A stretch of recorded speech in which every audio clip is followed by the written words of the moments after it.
할렐루야, 반갑습니다. 우리 주님의 이름으로 사랑합니다. 하나님의 넘치는 은혜와 사랑과 축복이 우리 성도님들 한 분 한 분에게 가득 임하시기를 우리 주 예수님의 이름으로 축원합니다. 오늘 하나님께서 우리에게 주시는 말씀은 가인이 만난 하나님입니다. 가인이 만난 하나님, 그 하나님을 만나시는 우리 성도님들이 되시기를 바랍니다. 나비 효과라는 말이 있습니다. 아주 작은 나비, 그 작은 나비의 날갯짓이 멀리 이어져 가는 동안에 태풍으로도 변할 수 있다. 그런 이야기입니다. 실제로 성경에 보면 어마어마한 나비 효과를 아주 극적으로 보여주고 있습니다. 오늘 말씀이 그렇습니다. 죄의 결과가 얼마나 큰지 말하기가 힘이 들 정도입니다. 뱀의 유혹으로부터 시작된 죄 아주 작지요. 가인에게서는 살인으로 나타납니다. 지금도 지구촌은 여전히 불타고 있습니다. 우크라이나를 침공한 러시아가 전쟁을 계속 벌이고 있기 때문입니다. 수많은 사람들이 목숨을 잃고 가정을 잃고 부모, 자녀, 남편과 아내를 잃어버리고 있습니다. 히틀러는 유대인을 공공의 적으로 만들어 살해하였습니다. 아우슈비츠 수용소에서는 600만 명을 살해하는 아주 참극을 벌이기도 했습니다. 소련의 스탈린은 교회를 공공의 적으로 보았습니다. 공산주의를 하려는데 교회가 방해가 된다고 생각했습니다. 그래서 교회를 없애야 되겠다 이렇게 생각하지요. 교회를 없애기 위해서 어떻게 하면 될까? 성경과 반대로 하면 된다고 생각했습니다. 그래서 성경에 나오는 금지사항을 다 하도록 가르쳤습니다. 그러나 스탈린 공산주의는 실패했고 지금은 공산주의가 없는 세상에 지금 우리는 살고 있습니다. 자, 실패한 공산주의를 지금 세계가 따라하고 있습니다. 우리나라에도 이 운동이 지금 벌어지고 있는 거지요. 정말 얼마나 놀랄 일인지 말할 수가 없습니다.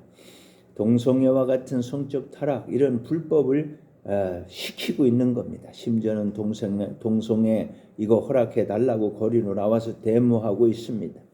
죄는 선악과에서 아주 작은 나비 날갯짓처럼 시작됐지만 그 결과는 어마어마하게 엄청나게 지구촌을 강타하고 있는 겁니다. 어떻게 하면 이것을 바로잡을 수 있을까요? 가인을 만나주신 하나님을 만나는 데서부터 출발해야 할 줄로 생각이 됩니다. 가인을 만나주신 하나님은 어떤 하나님이실까요? 첫째는요, 가인을 만나주신 하나님은 인도하시는 하나님입니다. 인도자 하나님. 잠언 16장 9절에 사람이 마음으로 자기의 길을 계획할지라도 그의 걸음을 인도하시는 이는 여호와시니라. 아멘. 할렐루야. 사랑하는 여러분, 여러분의 발걸음 하나하나 우리 주님은 지금도 인도해 주시고 계시는 것을 믿으시기를 바랍니다. 여러분의 계획, 여러분의 뜻, 여러분의 목표 이런 게 있잖아요. 그런데 또 하나님은요, 여러분의 뜻과 목표와 계획과 그것보다 더 좋은, 더 크고 원대한, 더 놀라운 그런 하나님의 축복된 길로 인도하시는 것입니다. 가인이 동생을 죽이고 자기가 행복하기를 바랬습니다. 잘 되길 바랬습니다. 그러나 살인자가 되어서 고통을 많이 받았습니다. 죄인 중에 죄인 가인입니다. 그 가인을 인도해 주신 분이 바로 인도하시는 하나님입니다. 지금도 세상에는 수많은 문제가 있습니다. 어쩌면 문제투성인지도 모르겠습니다. 그래서 수많은 사람들이 고통받고 있는 거지요. 그럼에도 불구하고 그들을 복된 길, 좋은 길, 귀한 길, 이 길로 인도하시는 분은 바로 참 좋으신 하나님이신 것입니다. 오늘 우리는 인도하시는 주님, 우리를 인도하시는 목자가 되신 주님, 인도자 되시는 주님, 그 주님을 만나시기를 우리 주 예수님의 이름으로 축원합니다. 아멘. 할렐루야. 둘째로 가인이 만난 하나님은 미리 앞서서 말씀해 주시는 하나님입니다. 창세기 4장 7절에 보면 네가 선을 행하면 어찌 낯을 들지 못하겠느냐. 선을 행하지 아니하면 죄가 문에 엎드려 있느니라. 죄가 너를 원하나 너는 죄를 다스릴지니라. 가인이 그의 아우 아벨에게 말하고 그들이 들어있을 때 가인이 그의 아우 아벨을 쳐 죽이니라. 아멘. 이 가인이 아벨을 죽이는 이 살인사건이 벌어지기 바로 앞에 하나님은 미리 가인에게 뭐라고 말씀하십니까? 너 죄가 너를 원한다. 그렇지만 너는 죄를 다스려라. 이렇게 하나님은 미리 말씀해 주십니다. 미리 가르쳐 주십니다. 노아 홍수 때 미리 말씀해 주셨어요. 아브라함에게도 미리 말씀해 주셨어요. 예수님께서도 제자들에게 미리 말씀해 주셨어요. 하나님은 가인에게도 다가올 위험을 미리 알려주셨습니다. 심지어는 죄를 다스리라고 말씀해 주셨습니다. 그렇지만 가인은 그 말씀을 새까맣게 잊어버리고 그 말씀을 거역하고 동생 아벨을 죽이는 살인자가 되고 말았던 것입니다. 죄를 다스려야 하는데 죄에게 정복당한 꼴이 되어버리고 말았습니다. 도대체 아벨은 무슨 짓을 했을까요? 가인에게 맞아 죽을 만한 무슨 짓을 했을까요? 아벨이 한 것은 하나님께서 받으시는 제사를 드린 겁니다. 그것이 아벨이 죽은 이유입니다. 너무 안타깝죠. 가인의 제사는 하나님께서 거부하셨습니까? 그렇습니다. 왜 그러셨을까요? 여러분, 죄값은 죽음입니다. 죄인들이 하나님 앞에 나아가기 위해서는 반드시 피를 가지고 나아가야만 합니다. 피 없이는 죄사함이 없습니다. 거룩하신 하나님 앞에 나아갈 때 사람들은 죄인이기 때문에 피를 가지고 죄 용서를 받고 회개하고 하나님 앞에 나아가야 됩니다.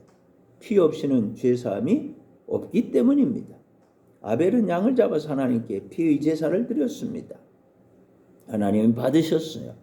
가인은 피가 없는 제사, 곡식으로 제사를 드렸습니다. 하나님께서 받지 않으셨습니다. 죄인인 가인이 피 없이 드리는 제사를 하나님은 받으실 수가 없으신 것입니다. 거룩하신 하나님 앞에 나아갈 때는 죄 용서를 받고 나아가야 합니다. 피가 있는 아벨의 제사는 오케이 됐어요. 피가 없는 가인의 제사는 노 이렇게 된 겁니다. 여기서 우리가 알아야 될 아주 중요한 게 있습니다. 지금 우리가 드리는 예배는 예수님 이름으로 드립니다. 예수님께서 십자가에서 피를 흘리시고 죽어주셨습니다. 예수님 피값으로 우리는 죄 용서를 받았습니다.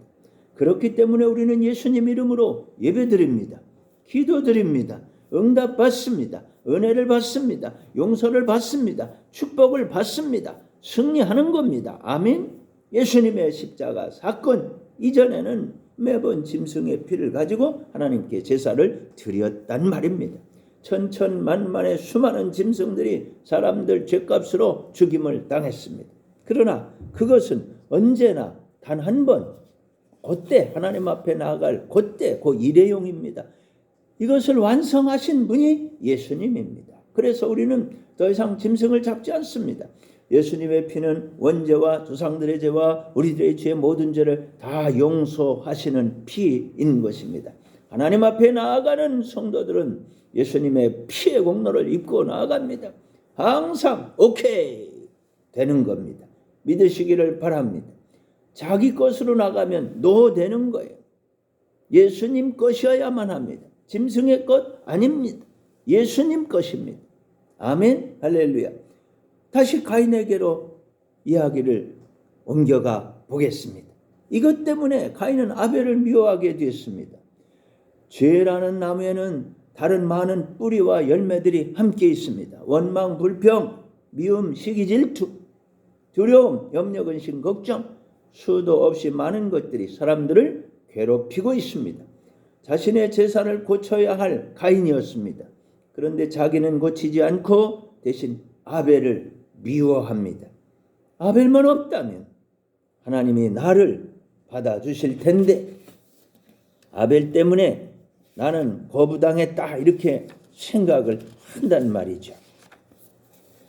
아벨을 없애버려야겠어. 죽여버릴 거야. 돌로 쳐서 죽이고 말았던 것입니다. 사랑하는 성도 여러분, 죄를 미워하고 싫어하고 이기고 승리하는 죄를 정복하는 성도님들이 되시기를 우리 주 예수님의 이름으로 축원합니다. 이기는 길은 하나님께서 미리 말씀해 주시는 말씀을 잘 듣는 겁니다. 말씀을 기억하는 겁니다. 말씀을 생각하는 겁니다. 말씀에 아멘 하는 겁니다. 그 말씀 순종하는 겁니다. 아멘. 그래야 이기는 겁니다. 아멘. 세 번째로 가인이 만나게 된 하나님은 죄에 대해서 벌을 내리시는 하나님입니다. 창세기 4장 10절입니다. 이르시되 네가 무엇을 하였느냐? 네 아우의 빗소리가 땅 위에서부터 내게 호소하느니라. 땅이 그 입을 벌려 네 손에서부터 네 아우의 피를 받았은즉 네가 땅에서 저주를 받으리니 네가 밭을 갈아도 땅이 다시는 그 효력을 네게 주지 아니할 것이요 너는 땅에서 피하며 유리하는 자가 되리라. 아멘. 무섭죠? 무섭습니다. 할렐루야. 가인이 동생을 죽인 것을 하나님은 처벌하셨습니다. 저주를 내리셨습니다. 유리 방황하는 나그네 인생이 되고 말았습니다. 죄의 삭은 사망입니다.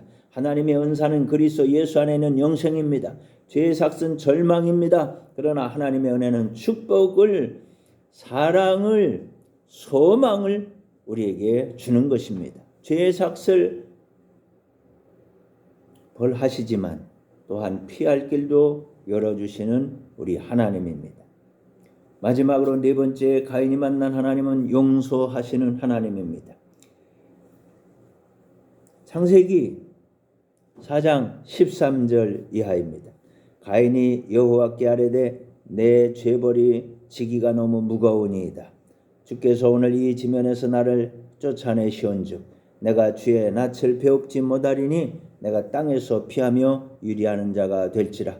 무릇 나를 만나는 자마다 나를 죽이겠나이다. 여호와께서 그에게 이르시되 그렇지 아니하다. 가인을 죽이는 자는 벌을 7배나 받으리라 하시고 가인에게 표를 주사 그를 만나는 모든 사람에게서 죽임을 면하게 하시니라. 아멘. 할렐루야. 가인이 하나님 앞에 회개합니다. 내 죄벌이 너무 무겁습니다. 유리 방황하는 자가 되었습니다. 나를 만나는 자마다 나를 죽일 것 같습니다. 무서워 살 수가 없습니다. 기도합니다. 하나님께서는 죄를 지었지만 가인을 불쌍히 여기시고 회개하는 가인을 용서해 주십니다. 더욱더 나아가서 지켜주십니다. 가인을 죽이는 자는 벌을 7배나 받으리라. 가인에게 표를 해주십니다. 모든 사람에게서 죽임을 받지 않도록 면하게 보호해 주십니다. 죄가 문제입니다.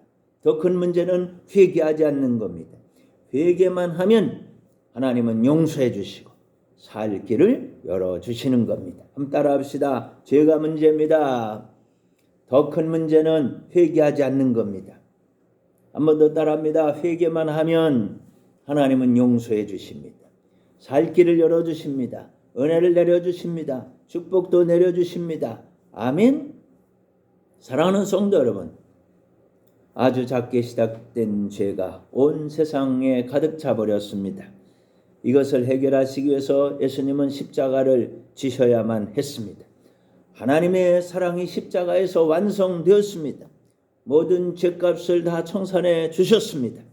예수님 믿고 죄 용서 받고 예수 안에 있는 영생 천국 영생 복락의 길로 나아가는 복된 성도님들이 되시기를 예수님의 이름으로 축원합니다.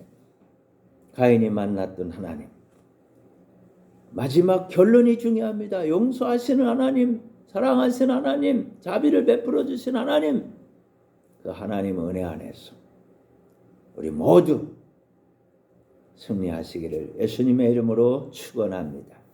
기도드립니다. 은혜가 풍성하신 하나님 아버지 감사합니다.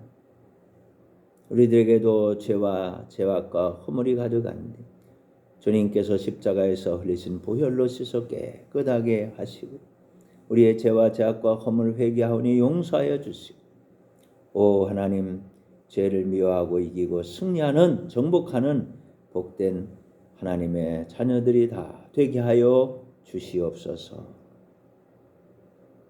하나님 아버지 오늘도 우리 하나님께 귀한 헌금을 올려드립니다.